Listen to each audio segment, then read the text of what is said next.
Bonjour, l'histoire du jour s'intitule La mère des contes par Henri Gourgaud, l'arbre d'amour et de sagesse. Il était pour la première fois dans une grande forêt des premiers temps un rude bûcheron et son épouse triste. Ils vivaient pauvrement dans une maison basse, au cœur d'une clairière. Ils n'avaient pour voisins que des bêtes sauvages et ne voyaient passer dehors par la lacune que vent, pluie et soleil.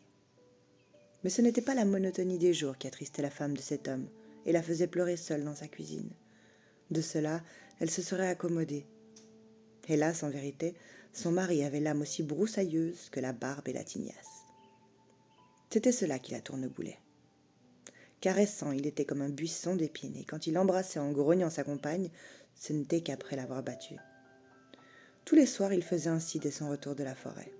Il poussait la porte d'un coup d'épaule, empoignait un lourd bâton de chêne, retroussait sa manche droite, s'approchait de sa femme qui tremblait dans un coin et la rossait.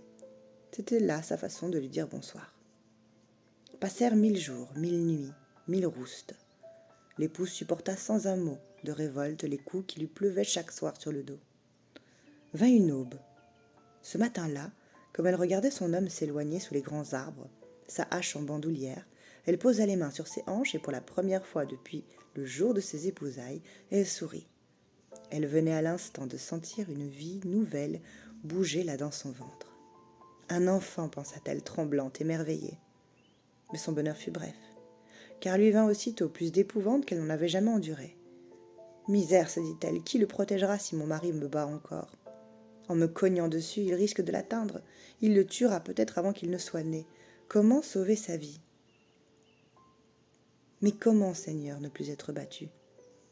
Elle réfléchit à tout cela, tout le long du jour, avec tant de soucis, de force et d'amour neuf pour son fils à venir, qu'au soir elle se sentit germer une lumière. Elle guetta son homme.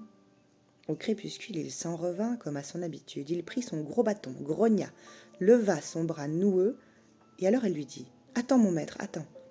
J'ai appris aujourd'hui une histoire. Elle est belle. Écoute-la d'abord. Tu me battras après. » Elle ne savait rien de ce qu'elle allait dire, mais un conte lui vint. Ce fut comme une source innocente et rieuse, et l'homme demeura devant elle captif, si pantois et content qu'il oublia d'abattre son bâton sur le dos de sa femme. Toute la nuit elle parla, toute la nuit il l'écouta, les yeux écarquillés sans remuer d'un poil, et quand le jour nouveau éclaira sa lucarne, elle se tut enfin. Alors il poussa un soupir, vit l'aube, prit sa hache et s'enfuit au travail. Au soir il revint. Elle l'entendit pousser la porte à grand fracas et courut à lui. « Attends, mon maître, attends, il faut que je te dise une nouvelle histoire. Écoute-la d'abord, tu me battras après. » À l'instant même, un conte neuf naquit de sa bouche, surprise.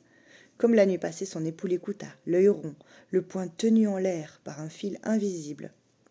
Le temps parut passer comme un souffle. À l'aube, elle se tut. Il vit le jour, se dit qu'il fallait partir pour la forêt, prit sa hache et s'en alla. Et quand le soir tomba, vint encore une histoire. 9 mois, toutes les nuits, cette femme compta pour protéger la vie qu'elle portait dans le ventre. Et quand l'enfant fut né, l'homme connut l'amour. Et quand l'amour fut né, les contes des 9 mois envahirent la terre.